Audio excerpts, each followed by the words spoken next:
दोस्तों चलिए आज की वीडियो शुरू करते हैं। दोस्तों वीडियो शुरू करने से पहले मैं आपको एक बात बता दूं कि आपने अभी तक हमारे इस चैनल को सब्सक्राइब नहीं किया हो तो नीचे पर आपको ग्रेट बटन में सब्सक्राइब करके लिखा रहा होगा, इसके पर क्लिक कर लीजिए और साइड में नोटिफिकेशन बेल भी आएगा, उसको भी क्लिक कर लेते हैं ताकि आपको मिल सके हमारे अगले वीडियो की नोटिफिकेशन सबसे पहले और आप कुछ नया नया सीख सके। સૌરાષ્ટ્રની એકમાત્ર સ્કૂલ જ્યાં ટ્રસ્ટી તથા સંચાલકો ડોક્ટર, એન્જિનિયર તથા શિક્ષકો છે એવી Kanabar school of science and commerce કાર્યક્ષેત્ર ધોરણ 5 થી 10, 11, 12 સાયન્સ એન્ડ કોમર્સ। દીકરાઓ અને દીકરીઓ માટેના ઉજ્જવળ ભવિષ્ય માટે વાલીઓની પહેલી પસંદગી Kanabar school of science and commerce. અહીં છે શ્રેષ્ઠ શિક્ષકો દ્વારા મર્યાદિત સંખ્યામાં વિદ્યાર્થીઓ માટે ભણતર, અલગ અલગ સાયન્સ લેબ, કોમ્પ્યુટર લેબ, દીકરાઓ તથા દીકરીઓ માટે અલગ અલગ હોસ્ટેલ સાથે શુદ્ધ સાત્વિક ભોજનની વ્યવસ્થા, ટ્રાન્સપોર્ટેશનની સુવિધા, જી તેમજ નીટની તૈયારી સ્કૂલમાં જ। તો આથી વિશેષ આપ આપના બાળક માટે શું ઈચ્છો તો આજે જ એડમિશન માટે સંપર્ક કરો।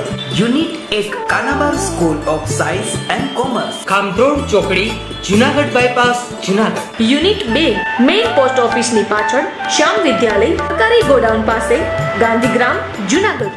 નમસ્તે વિદ્યાર્થી મિત્રો, ગયા લેક્ચરની અંદર આપણે લોકોએ ઇલેક્ટ્રોન રચના વિશે સંપૂર્ણ અભ્યાસ કર્યો। અલગ અલગ કક્ષકોનો ઉર્જા સ્તરનો ક્રમ, એમાં કઈ રીતે કેટલા ઇલેક્ટ્રોન ભરાય એ બધું આપણે સમજ્યા। એના ઉપરથી એવું લાગે છે કે લગભગ આપણને બધાને 118 તત્વોની ઇલેક્ટ્રોન રચના આવડી ગઈ છે અને સાથે સાથે એમાં જે અપવાદ જોવા મળે મેં કીધું એમ કે ડી કક્ષકમાં જ્યારે 4 કે 9 ઇલેક્ટ્રોન હોય ત્યારે અને F કક્ષકની અંદર 6 કે 13 ઇલેક્ટ્રોન હોય ત્યારે S કક્ષકનો 1 ઇલેક્ટ્રોન કેમાં દાખલ થઈ જાય? D કે F કક્ષકમાં દાખલ થઈ જાય। આ અપવાદ આપણે જોઈએ। આને આધારે તમને હું માનું ત્યાં સુધી દરેકે દરેક તત્વોની ઇલેક્ટ્રોન આવડી ગઈ હોવી જોઈએ। હવે આપણે ચોપડીના મૂળભૂત પોઈન્ટ ઉપર આવી જઈએ આપણે કે ભાઈ તત્વોની ઇલેક્ટ્રોન રચના અને આવર્ત કોષ્ટક। તત્વોની ઇલેક્ટ્રોન રચના અને આવર્ત કોષ્ટક। આવર્ત કોષ્ટકની અંદર તત્વોની ઇલેક્ટ્રોન રચના કઈ રીતે હોય એ જોઈએ આપણે। પહેલા આપણે જોઈએ આવર્તમાં અને પછી જોશું સમૂહમાં।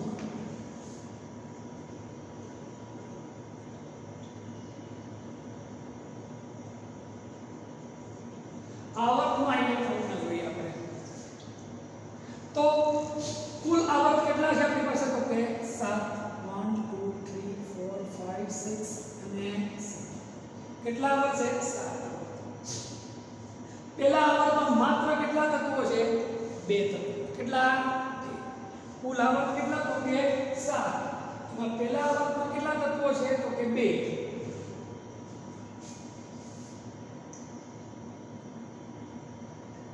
પહેલો આવર્ત કેટલા તત્વો? 2 તત્વો। 2 તત્વો કેમાં સમાવે? તો કે S કક્ષકમાં। કેમાં? S। હું આમ છે 1s। પછી કયો આવે? તો કે ભાઈ બીજો આવર્ત। બીજો આવર્તમાં કેટલા તત્વો છે? તો કે ભાઈ 8। ગઈકાલે મેં તમને જે સમજાવ્યું મોટા ભાગની માહિતી આ બધી આવી જાય છે। આપણું રિવિઝન એ થઈ એમાં 8 કેટલા તત્વો છે? તો કે 8। તો એને સમાવવા માટે એક S કક્ષક જોઈએ ને એક કઈ કક્ષક જોઈએ? P। એટલે શું આવશે? 2s અને 2p। અગાઉ મેં તમને જે S કક્ષકમાં કેટલા ઇલેક્ટ્રોન સમાય? 2। એમાં 6। ત્રીજો આવર્ત એમાં પણ કેટલા તત્વો છે? 8 તત્વો। 3s 3p। ચોથો આવર્ત એમાં કેટલા તત્વો છે? તો કે ભાઈ 18। કેટલા? 18। જોઈ કઈ તમે તો જો પેલા S વિભાગમાં 4s। S વિભાગ પછી કયો વિભાગ આવશે? D વિભાગ। પછી આવશે 3d અને પછી આવશે 4p। આ શક્તિનો ક્રમ એ થઈ ગયો। જો આમ કરતા જશો ને આપણે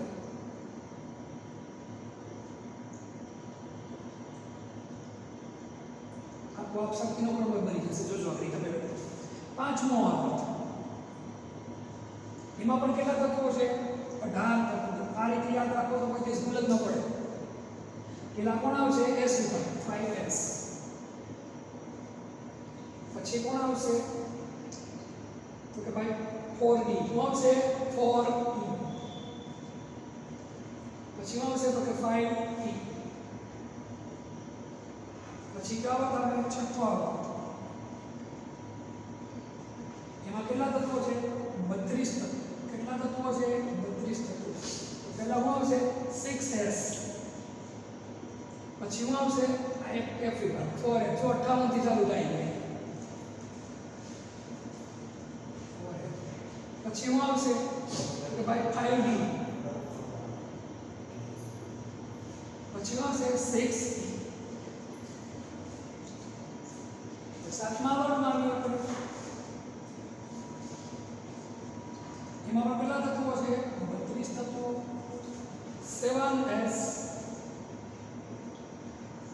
5f 6d 7 વાત થઈ ગઈ આ તમારો શબ્દનો ક્રમે થઈ ગયો તમને આ ક્રમ એમનો આવડી જાય ક્યારે જ્યારે આવર્ત કોષ્ટક તમારા મગજમાં હોય ખાલી આ ચોખ્ખા જ મગજમાં રાખવાના છે ઘણું બધું તમને આ રીતે નથી આવડી હવે આવર્તની અંદર તત્વોની ગોઠવણી કઈ રીતે થાય તો બહુ સહેલું છે પેલો ઇલેક્ટ્રોન એક 1s માં બીજો ઇલેક્ટ્રોન 1s માં 1s વર્ગ થઈ ગયું ત્રીજો પાછો બીજા વર્ગમાં આવે એટલે શું થાય 1s વર્ગ પછી શું થાય તો 2s1 પછી 2s2 પછી 2p1 2p2 2p3 2p4 2p5 2p6 આ જ ક્રમ આવ્યો હવે આમાં તમને સમજાવું તમને તો સમૂહ 1 અને 2 સમૂહ 1 અને 2 છે એને s વિભાગના તત્વો તરીકે ઓળખવામાં આવે હવે આની સાથે બીજો કોઈ અગત્યનો point સમજાવું તો ખાસ જોજો સમૂહ 1 અને 2 ના તત્વોના બાહ્યતમ કક્ષાના ઇલેક્ટ્રોન કઈ કક્ષકમાં હોય s કક્ષકમાં હોય તેને કયા વિભાગના તત્વો કહેવાય s વિભાગના તત્વો કહે છે ચોપડીનો અગત્યનો પોઈન્ટ s વિભાગના તત્વો કોને કહેવાય જે તત્વનો છેલ્લો બાહ્યતમ કક્ષાનો ઇલેક્ટ્રોન કઈ કક્ષકમાં દાખલ હોય s કક્ષકમાં દાખલ હોય તો એને કયા વિભાગના તત્વ કહેવાય s વિભાગના તત્વ તરીકે ઓળખવામાં આવે છે ફરી એકવાર જે તત્વ બાહ્યતમ કક્ષાનો ઇલેક્ટ્રોન કઈ કક્ષકમાં દાખલ હોય s કક્ષકમાં તેને કયા વિભાગના તત્વ કહેવાય s વિભાગના સમૂહ 1 અને સમૂહ 2 ના તત્વો ના બાહ્યતમ કક્ષાનો ઇલેક્ટ્રોન કઈ કક્ષકમાં હોય s કક્ષકમાં હોય એટલે એને શું કહેવાય s વિભાગના તત્વો તરીકે પણ ઓળખવામાં આવે છે કયા તત્વો તરીકે ઓળખવામાં આવે s વિભાગના તત્વો તરીકે ઓળખવામાં આવે છે પછી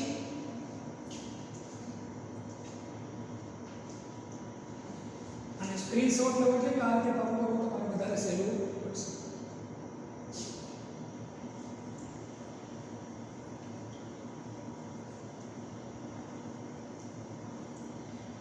સમૂહ 1 ને આલ્કલી ધાતુનો સમૂહ પણ કહેવામાં આવે છે સમૂહ 1 ને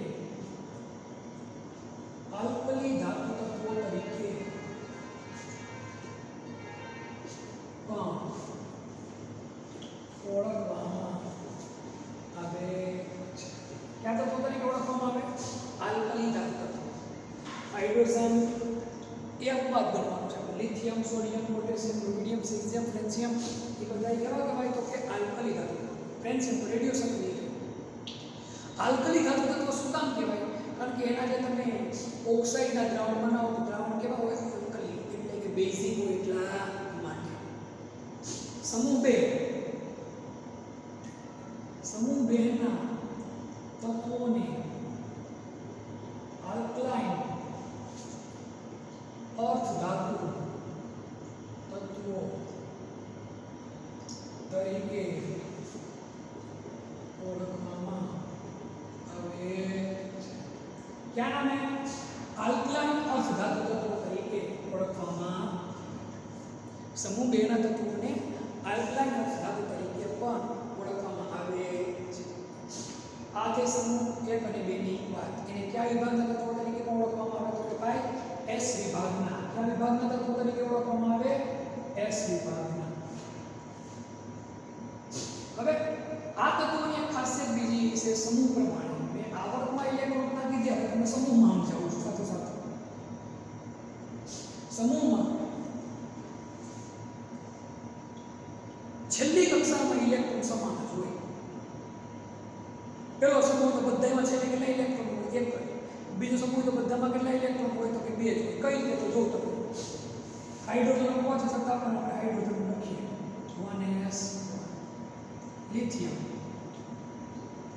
1s for 2s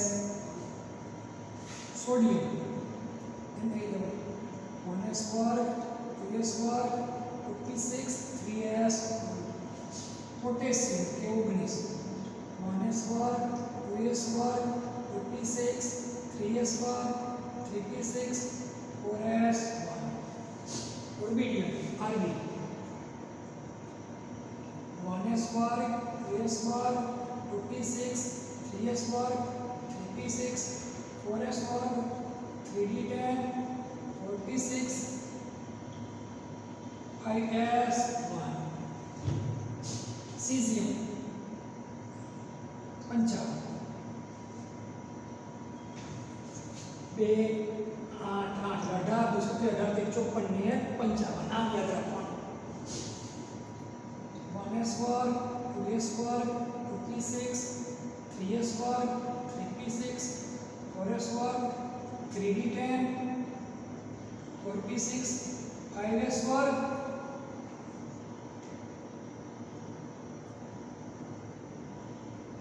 4d10 5p6 6s 1 છેલ્લે આવે છે કોણ તો કે ફ્રેન્સિયમ 57 87 આને શોર્ટકટમાં લખવાની ટ્રીક એ તમને કહું. આ લિથિયમ તમારે ન લખવું હોય તો તમે એમ લખી શકો લિથિયમ 2s આને બંને તમે એમ લખી શકો તમે લખો નિયોન 3s આને બદલે તમે લોકો શું લખી શકો તમે કહો કે ભાઈ આર્ગોન 4s આટલી કોની ઇલેક્ટ્રોન થઈ ગઈ આર્ગોનની. એવી રીતે આટલી ઇલેક્ટ્રોન કોની થઈ ગઈ તો કે ક્રિપ્ટોનની. કોની? ક્રિપ્ટોનની. કે r5s આટલી આ ઇલેક્ટ્રોન કોની થઈ ગઈ તો કે ભાઈ ઝેનોનની. કોની? ઝેનોનની. xe6s1 હવે હું લાંબી ઇલેક્ટ્રોન લખી તો લખું ન લખું મને બદલે હું ડાયરેક્ટ એકદમ લખી નાખું કે ભાઈ રેડોન 7s1 તો ખોટું પડે નહીં પણ આપણે લખીએ છે 2 વે ફ્રેન્સિયમ 87 1s વર્ગ 2s વર્ગ 2p6 3s વર્ગ 3p6 4s વર્ગ 3d10 4p6 5s वर्ग 4d10 5p6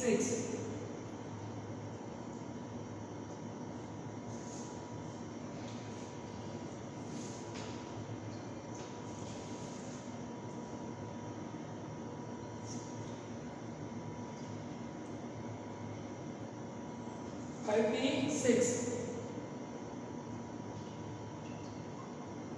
6s1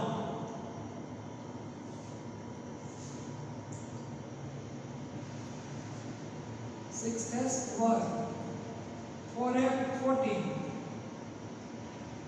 5d10 6p6 અને 7s1 આની ઇલેક્ટ્રોનના જોઈએ જરા 2 4 6 10 12 6 18 20 30 36 37 38 54 56 470 80 86 87 થઈ ગઈ છે કમ્પ્લીટ. પણ શોર્ટકટમાં તમે આ રીતે લખી શકો. પરીક્ષામાં તમને આ રીતે ઇલેક્ટ્રોનના પૂછાતી નથી અત્યારે પણ આપણને આવડવી જોઈએ. ગોખવાનું નથી, માત્ર સમજીને કાબુ કરવા જે બને ત્યાં સુધી ભૂલ પડશે એની 2 મિનિટ ભલે વાર લાગે પણ આપણે સરખી રીતે આપણે સમજીએ. આમાં હવે મૂળભૂત અગત્યની વાત સમૂહમાં જો બધાય નીચેની કક્ષામાં શું છે કેટલા ઇલેક્ટ્રોન છે એક ઇલેક્ટ્રોન છે. પેલા સમૂહ હોય તો કેટલા ઇલેક્ટ્રોન હોય બીજો સમૂહ હોય તો કેટલા ઇલેક્ટ્રોન હોય 2. છેલ્લો સમૂહ હોય તો એ બધું પૂરું થાય. આ રીતે આપણે યાદ રાખવાનું. એટલે ખાસ યાદ રાખજો સમૂહના ગુણધર્મો સરખા હોવાનું કારણ સમૂહમાં રહેલા તત્વોના ગુણધર્મો લગભગ સમાન હોય છે. શું કામ? બાહ્યતમ કક્ષામાં ઇલેક્ટ્રોનની સંખ્યા કેવી હોય? સમાન. એટલા માટે કારણ કે એક જ સમૂહના તત્વોની બહારની કક્ષામાં એટલે કે બાહ્યતમ કક્ષામાં સમાન સંખ્યામાં ઇલેક્ટ્રોન હોય છે. કેવી સંખ્યામાં? સમાન સંખ્યામાં ઇલેક્ટ્રોન આવેલા હોય છે. આ યાદ રાખવાનું છે. સ્ક્રીનશોટ લેવો હોય તો લઈ લો પોઈન્ટ પર પણ પછી તમારી બુકમાં ઉતારી નાખજો. પરીક્ષાની દ્રષ્ટિએ કામની પણ આપણે આવડત માટે આ વસ્તુ આપણા માટે ઉપયોગી છે. હવે આ વાત મેં તમને S વિભાગની કરી. હવે આપણે જઈએ P વિભાગ ઉપર, પછી જશું D વિભાગ અને પછી જશું આપણે F વિભાગ.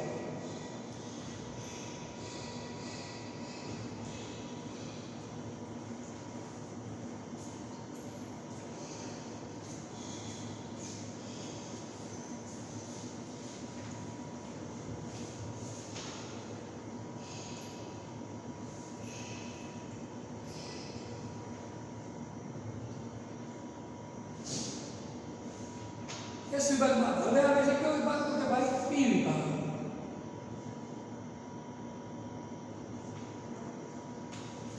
સમૂહ 13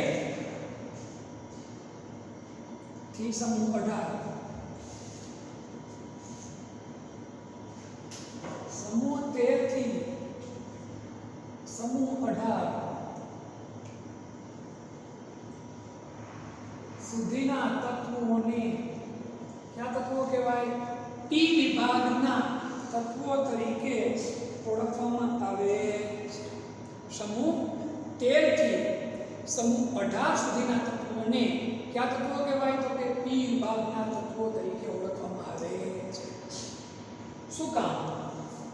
તો કે સમૂહ 13 થી સમૂહ 18 સુધીના તત્વો છે તો છેલ્લો ઇલેક્ટ્રોન કઈ કક્ષકમાં દાખલ થાય?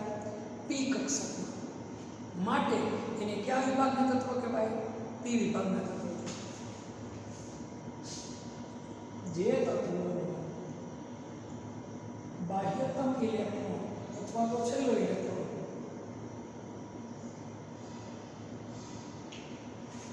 P કક્ષકમાં દાખલ થાય તે તત્વોને P વિભાગના તત્વો કહે છે. સમૂહ 13 થી સમૂહ 18 જેટલા તત્વો છે એ તમામ તત્વોનો છેલ્લો ઇલેક્ટ્રોન કઈ કક્ષકમાં દાખલ થાય છે? P કક્ષકમાં. એટલે એને P વિભાગના તત્વો તરીકે ઓળખવામાં આવે છે. હવે આ S અને P વિભાગના તત્વોને પ્રતિનિધિ તત્વો અથવા મુખ્ય તત્વો તરીકે પણ ઓળખવામાં આવે છે. યાદ રાખો ખાસ વસ્તુ. S અને P વિભાગના તત્વોને પ્રતિનિધિ તત્વો અથવા મુખ્ય તત્વો તરીકે ઓળખવામાં આવે. કયા તત્વો તરીકે ઓળખવામાં આવે? મુખ્ય તત્વો તરીકે ઓળખવામાં આવે. કોને? તો કે ભાઈ S અને P વિભાગના. હવે P વિભાગમાં સમૂહ 13 થી સમૂહ 18 નો સમાવેશ થાય. સમૂહ 18 છે. સમૂહ 18 ના તત્વોને નિષ્ક્રિય વાયુ તત્વો તરીકે નિષ્ક્રિય વાયુ અથવા શું કહેવાય ઊંડા વાયુ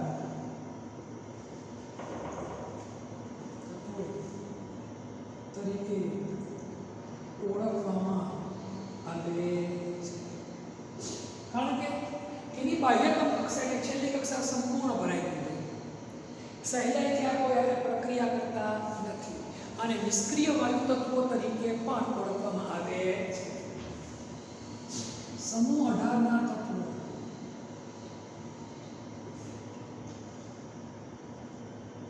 બાહ્યતમ કક્ષા એટલે બહારની કક્ષા પૂર્ણ ભરાયેલી હોવાથી તે અન્ય તત્વો સાથે ખાસ પરિસ્થિતિમાં જ પ્રક્રિયા કરે, બાકી પ્રક્રિયા કરે નહીં. સહેલાઈથી પ્રક્રિયા કરતા નથી માટે તેને નિષ્ક્રિય વાયુ તત્વો તરીકે ઓળખવામાં આવે છે. ક્યાં નામ ઓળખવામાં આવે? નિષ્ક્રિય વાયુ તત્વો. નિષ્ક્રિય વાયુ તત્વો પણ કહેવાય, ઊંડા વાયુ પણ કહેવાય તરીકે પણ ઓળખવામાં આવે છે. શું કામ? કારણ કે સહેલાઈથી કોઈ સાથે પ્રક્રિયા કરતા નથી. આ વાત થઈ સમૂહ 18. પછી એક બે નાના પરીક્ષામાં જોઈએ. સ્ક્રીનશોટ લેવો તો લઈ લો.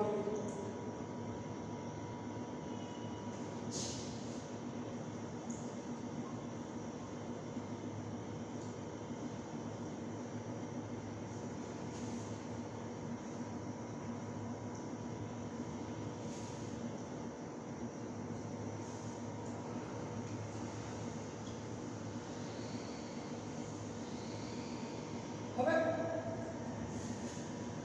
આમાં વધુ આગળ વધીએ પી વિભાગમાં તો સમૂહ 17. આ સમૂહ 17 છે.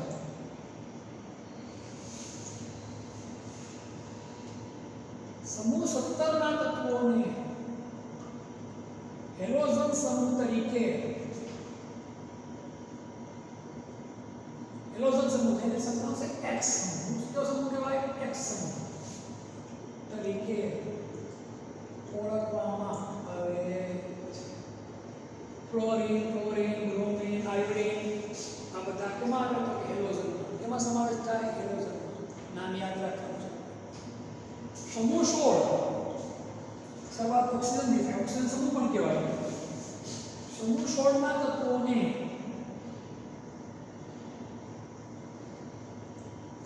ચાલ્કોજન તરીકે પણ ઓળખવામાં આવે છે. સમૂહ 16 ને શું કહેવાય? ચાલ્કોજન સમૂહ તરીકે પણ ઓળખવામાં આવે. સમૂહ 16 ને ચાલ્કોજન સમૂહ તરીકે પણ ઓળખવામાં આવે છે. કયા સમૂહ તરીકે ઓળખવામાં આવે? ચાલ્કોજન સમૂહ તરીકે પણ ઓળખવામાં આવે છે. આ હતી પી વિભાગની માહિતી. હવે આવર્ત કોષ્ટકનો ત્રીજો વિભાગ આપણે ભણીએ. નામ છે તો કે ડી વિભાગ. શું નામ છે? ડી વિભાગ.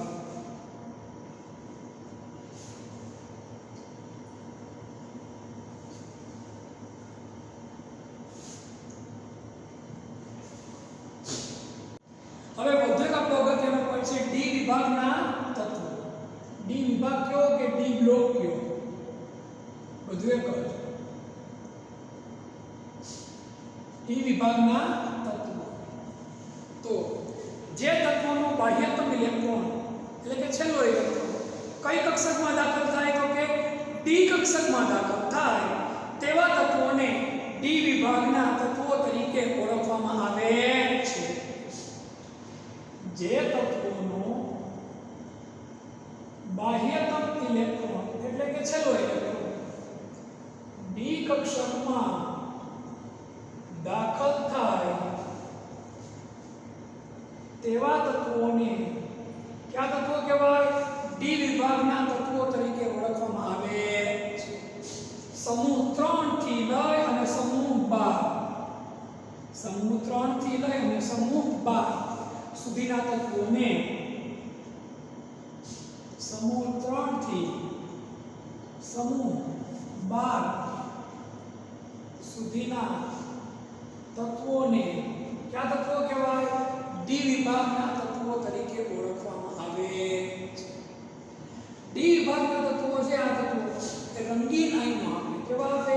રંગીન આયનો.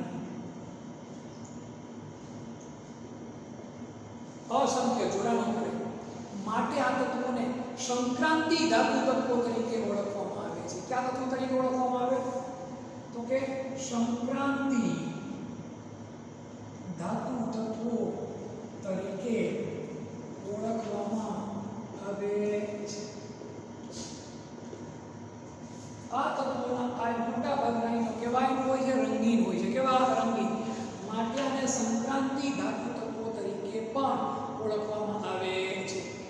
અભ્યાસની દ્રષ્ટિએ ખૂબ જ અગત્યના બધા તત્વો છે. અને અસંખ્ય સંયોજનો છે જેનો આપણે વ્યવહારમાં ઉપયોગ કરીએ છીએ.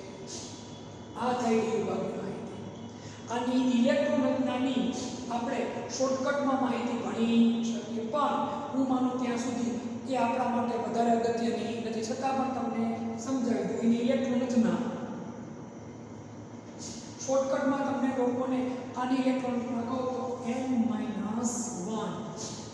d 1 to 10 n એટલે 1 2 3 4 5 6 8 અને ns 0 થી 2 આની ઇલેક્ટ્રોન હોય છે. પણ આ રીતે આપણે યાદ રાખવાની જરૂર એટલા માટે નથી ગણતો, તમને લોકોને પદ્ધતિ સરળ ઇલેક્ટ્રોન આપણે શીખવાડી દીધેલી છે, એટલે એ રીતે જ આપણે યાદ રખાય. એ બધું આપણા માટે અગત્યનો શોર્ટ ફોર્મ છે.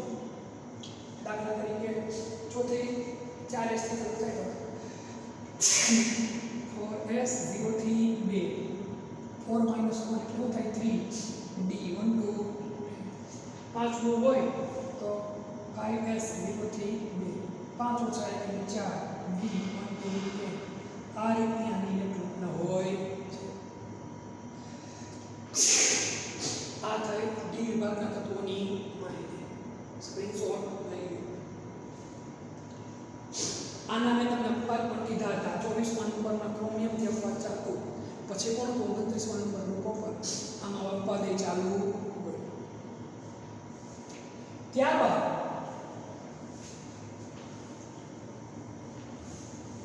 વધુ એક આપણા માટે અગત્યનો પોઈન્ટ છે કયો તો કે આવર્ત કોષ્ટકનો છેલ્લો ભાગ કયો? એફ વિભાગના તત્વો.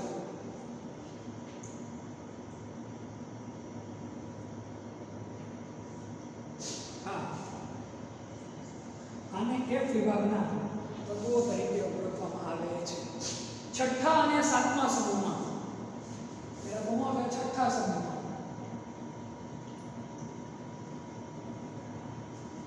લેન્થેનમ 57મા નંબરનું તત્વ છે લેન્થેનમ. પછીનો તત્વ એટલે કે 58મા નંબરનું તત્વ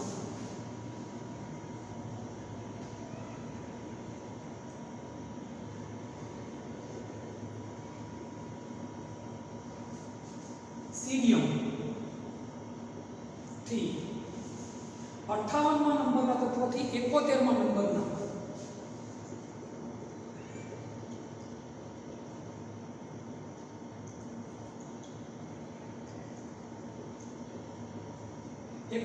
નંબરનું તત્વ છે લ્યુટેશિયમ.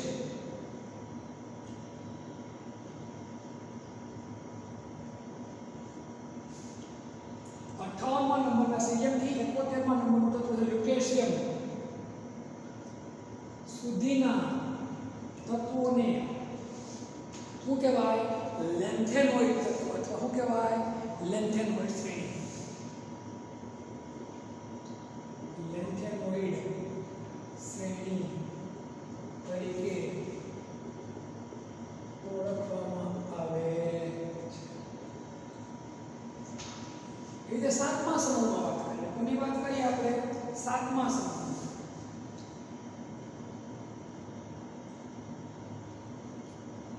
સાતમા સમૂહમાં 89મા નંબરનું તત્વ 89મા નંબરનું તત્વ છે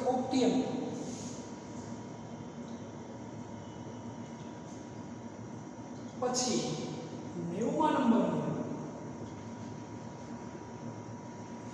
કોણ તો કે થોરિયમ. કોણ? થોરિયમ.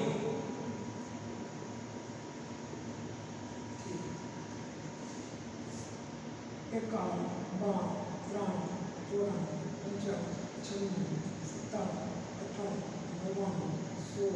56, 57, 58, 59, 101, 102, 103. 90મા નંબરના તત્વ થોરિયમથી 103મા નંબરનું તત્વ લોરેન્સિયમ સુધીના તત્વોને કયા શ્રેણી તરીકે ઓળખવામાં આવે તો કે ઓક્ટેનોઇડ શ્રેણી. ઓક્ટિયમ ઉપરથી ઓક્ટેનોઇડ શ્રેણી તરીકે ઓળખવામાં આવે છે. યાદ રાખવાનું કઈ શ્રેણી કહેવાય? લેન્થેનોઇડ. આને કઈ શ્રેણી કહેવાય? ઓક્ટેનોઇડ શ્રેણી. આના ઉપરથી આપણે એક વિભાગના તત્વો કોને કહેવાય સમજી લઈએ. જે તત્વોનો બાહ્યતમ ઇલેક્ટ્રોન એક કક્ષકમાં દાખલ થાય એ તત્વોને કયા વિભાગના તત્વો કહેવાય? એ વિભાગના તત્વો કહે છે. જે તત્વો બાહ્યતમ ઇલેક્ટ્રોન એક કક્ષકમાં દાખલ થાય તેવા તત્વોને क्या तत्व कहेवाय? एफ विभागना तत्वों कहे छे. અને એફ વિભાગના તત્વોમાં મુખ્ય કોનો સમાવેશ થાય છે? માત્ર લેન્થેનોઇડ શ્રેણી અને ઓક્ટેનોઇડ શ્રેણી. લેન્થેનોઇડ અને ઓક્ટેનોઇડ શ્રેણીનું એફ વિભાગમાં સમાવેશ થાય છે. આનો પણ ઇલેક્ટ્રોન રચનાનો શોર્ટ ફોર્મ આપણે ભણવું હોય તો આપણે ભણી શકીએ. ઇલેક્ટ્રોન રચનાનો આપણે શોર્ટ ફોર્મ આપણે કરવું હોય તો આપણે કરી શકીએ, પણ એની વધારે અગત્યતા નથી. એટલા માટે વધુ આપણે આમાં ડિટેલમાં ન ઉતરીએ તો પણ ચાલે. આની ઇલેક્ટ્રોન, કારણ કે ઇલેક્ટ્રોનના મેં તમને લોકોને એકદમ વ્યવસ્થિત રીતે પદ્ધતિસર 118 ને સમજાવી દીધી. એટલે આપણે આ શોર્ટકટમાં ઇલેક્ટ્રોન રચના કમ્પ્લીટ કરવાની કોઈ જરૂર નથી. n-2 પછી કોણ આવશે? f. ફમાં કેટલા આવશે ભાઈ? તો ભાઈ 1 થી લઈને કેટલા સુધી આવે? તો કે ભાઈ 14 સુધી. પછી કોણ આવશે? તો કે ભાઈ ડી કક્ષક. કઈ આવે? તો કે ભાઈ ડી કક્ષક. ડી કક્ષકમાં પૂર્ણ માઇનસ થઈ જાય ડી 0 થી 1 ns પણ આ ક્રમ તમારે ખરેખર સમજાશે ક્યારે? જ્યારે આ પાઠ કરશો ત્યારે. આ પાઠ તમારે 12 સાયન્સની અંદર છેલ્લા સેમેસ્ટરમાં આ પાઠ ભણવાનો થાય. લેન્થેનોઇડ ઓક્ટેનોઇડ શ્રેણીના પાઠ 12 સાયન્સમાં તમારે ભણવાનું થશે. તમારે ત્રીજા સેમેસ્ટરની અંદર અત્યારે એને જરૂરિયાત રહેતી નથી. અત્યારે તો માત્ર ને માત્ર આપણે સમજવા પૂરતી જ વાત છે. અત્યાર સુધી મેં જે તમને માહિતી આપી એમાં ખાલી એટલું યાદ રાખો તો પણ ચાલી જાય કે ભાઈ જે તત્વોનો બાહ્યતમ ઇલેક્ટ્રોન એફ કક્ષકમાં દાખલ થાય તેવા તત્વોને એફ વિભાગના તત્વો કહે છે. અને લેન્થેનોઇડ અને ઓક્ટેનોઇડ શ્રેણીનો એફ વિભાગમાં સમાવેશ થાય છે. બીજું કશું આ યાદ રાખવાની અત્યારે જરૂરિયાત નથી, પણ સમજેલા હોય તો આગળ આપણે જ ભણવાનું છે એટલે આપણે બધું સરળતા જોઈ લો. આપણે જેમાં કંઈ ન સમજાય તમે સંસ્થાના વોટ્સએપ નંબર પર માહિતી તમે આપી શકશો. હવે વધુ એક અગત્યનો પોઈન્ટ જોઈએ આપણે. આવર્ત કોષ્ટકની અંદર રહેલા તત્વોના પ્રકાર. આવર્ત કોષ્ટકની અંદર જે 118 તત્વો આપ્યા છે તમને, એને મુખ્યત્વે 3 પ્રકારોમાં વહેંચવા બતાવ્યા. તમને ને મને બધાને ખબર છે, આવડે છે. આપણે આવર્ત કોષ્ટકમાં રહેલા તત્વોને મુખ્યત્વે 3 પ્રકારે વહેંચવામાં આવ્યા. પહેલા કયા તત્વો? તો કે ધાતુ તત્વો. આવર્ત કોષ્ટકમાં રહેલા તત્વોને 3 પ્રકારે વહેંચવામાં આવ્યા. પહેલા કયા તત્વો તો કે ધાતુ તત્વો, બીજા કયા તત્વો તો કે અર્ધ ધાતુ તત્વો, અને ત્રીજા કયા તત્વો તો કે ભાઈ અધાતુ. મોટા ભાગના તત્વો કયા તત્વો છે આપણા કોષ્ટકની અંદર? ધાતુ તત્વો.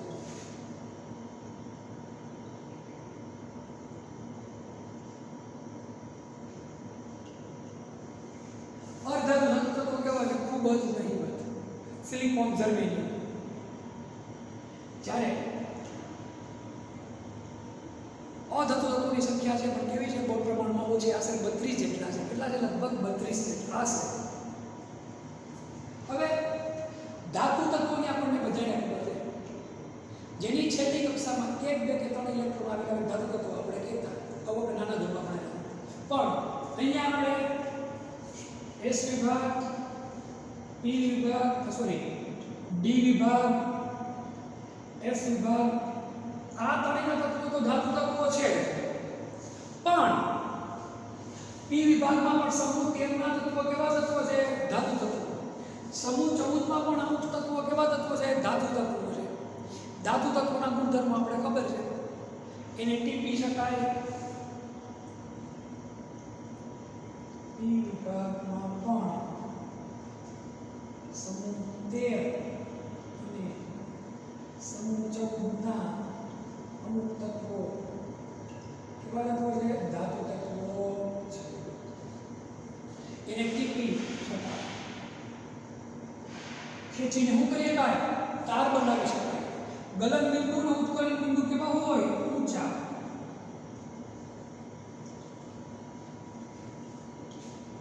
આ તમે જે 8મા નંબરમાં ભણતા એ જ માહિતી અહીંયા ધાતુ તત્વો.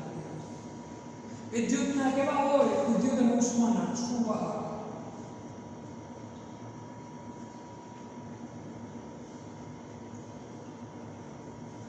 અર્ધધાતુ તત્વો, આમાં અમુક ગુણ ધાતુના પણ હોય અને અમુક ગુણ પણ હોય, અધાતુના પણ હોય. એટલે એને કયા તત્વો કહેવાય? અર્ધધાતુ તત્વો. સિલિકોન, જર્મેનિયમ એ બંને અર્ધધાતુ તત્વો. અધાતુ તત્વો જેની બાહ્યતમ કક્ષામાં 5 કે તેથી વધુ ઇલેક્ટ્રોન આવેલા હોય આપણે કેવા ગણતા? તો કે અધાતુ તત્વો ગણતા. પણ આપણે અહીંયા શું ગણશું? તો કે સમૂહ 14 ના અમુક તત્વો, 15, 16, 17 અને 18 ના તત્વો, અને P વિભાગમાં સમૂહ 14 ના અમુક તત્વો, 15, 16, 17 અને 18 ના તત્વોને કયા તત્વો તરીકે આપણે ઓળખશું? અધાતુ તત્વો તરીકે ઓળખશું. કયા તત્વો તરીકે ઓળખશું? અધાતુ તત્વો તરીકે ઓળખશું. અધાતુ તત્વો સહેલાઈથી ઇલેક્ટ્રોન ગુમાવતા નથી. ઇલેક્ટ્રોન મેળવવાનો ગુણધર્મ ધરાવે. શું ધરાવે છે અધાતુ તત્વો? ઇલેક્ટ્રોન મેળવવાનો ગુણ ધરાવે છે. અધાતુ તત્વો ઉષ્મા અને વિદ્યુતના કેવા હોય? અવાહક હોય છે. ઉષ્મા અને વિદ્યુતના અવાહક હોય છે. આમાં અપવાદ છે. શું અપવાદ છે? તો કે ભાઈ ગ્રેફાઇટ. અપવાદ ન છે ગ્રેફાઇટ. ગ્રેફાઇટ છે પછી વિદ્યુતનો કેવો છે? તો કે સુવાહક છે. અધાતુ તત્વો હોય કે સહેલાઈથી શું થાય? તો કે તૂટી જાય. પણ હીરો બાજુમાં શું આવે? અપવાદ. સહેલાઈથી તૂટતો નથી. તો P વિભાગની અંદર સમૂહ 14 ના થોડાક તત્વો, સમૂહ 15, સમૂહ 16, સમૂહ 17 અને સમૂહ 18 ના તત્વો છે એ કેવા તત્વો છે? અધાતુ તત્વો છે. અર્ધધાતુ તત્વો, જેને બીજું નામ શું છે? તો કે ઉપધાતુ તત્વો. આ અધાતુ અને ધાતુ બંનેના ગુણધર્મો ધરાવે છે. અમુક ટકાની અંદર અધાતુના પણ ગુણધર્મો છે અને અમુક ટકાની અંદર કોના ગુણધર્મો છે? તો કે ધાતુને પણ ગુણધર્મો છે. મુખ્યત્વે અર્ધધાતુ તત્વો કેટલા છે? તો કે 5. એમાં સૌથી અગત્યના હોય તો કેટલા? તો કે 2. ક્યાં 2? તો કે ભાઈ સિલિકોન,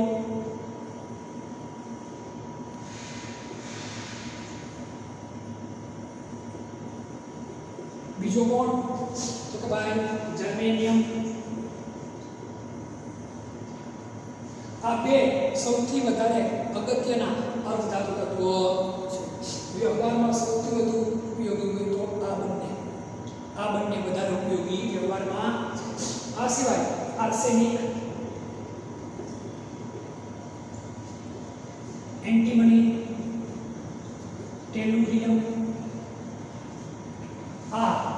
મુખ્યત્વે અર્ધધાતુ તત્વ છે, પણ અગત્યના આપણા માટે આ બે કયા બે તો કે ભાઈ સિલિકોન અને જર્મેનિયમ. ક્યાં છે કે ભાઈ સિલિકોન અને જર્મેનિયમ. આટલી વસ્તુ આપણે મગજમાં રાખવાની છે. આથી વધુ આમાં ડીપમાં કે ઊંડું ઉતરવાની જરૂર આપણા માટે રહેતી નથી. આ વસ્તુ તમારા મગજમાં આવી જાય એના માટે સૌથી અગત્યની અને સમજવા જેવી વસ્તુ હોય આપણા માટે તો એ કોણ છે? આવર્ત કોષ્ટક. આ આવર્ત કોષ્ટક એકવાર તમારા મગજમાં ફીટ બેસી જાય તો હું માનું કે તમે 11 12 સાયન્સના 8 7 થી 8 પાઠ નો મોટા ભાગનું તમને આવડી જાય. આને જોઈને મોટા ભાગની પ્રક્રિયાઓ તમારા મગજમાં તમને આવડી આ એકવાર મગજમાં બેઠી જવું જોઈએ. તમને 118 તત્વનું નામ ભલે નથી આવડતા પણ જો આ તમારા મગજમાં બેઠી જશે તો તમને ઝેડબલી નીટ એમાં પણ ઘણો બધો લાભ થશે. એને આધારે જે કોઈ પ્રશ્નો હશે એ બધા જ પ્રશ્નોનો તમે સહેલાઈથી શું કરશો તો ઉકેલ આપી શકશો. હવે આ આવર્ત કોષ્ટક આધારિત આ ચેપ્ટરમાં સાચી ભણવાની અગત્યની વસ્તુ હવે આવે છે કે ભાઈ તત્વોના આવર્તીય ગુણધર્મો. કેટલાક ગુણધર્મો છે એ આવર્ત કોષ્ટકની અંદર સમૂહમાં અને આવર્તમાં કઈ રીતનો ફેરફાર થાય, કયા ગુણધર્મોમાં કઈ રીતનો ફેરફાર થાય. હવે આપણો સૌથી અગત્યનો પોઈન્ટ એ ચાલુ કરવાનો છે.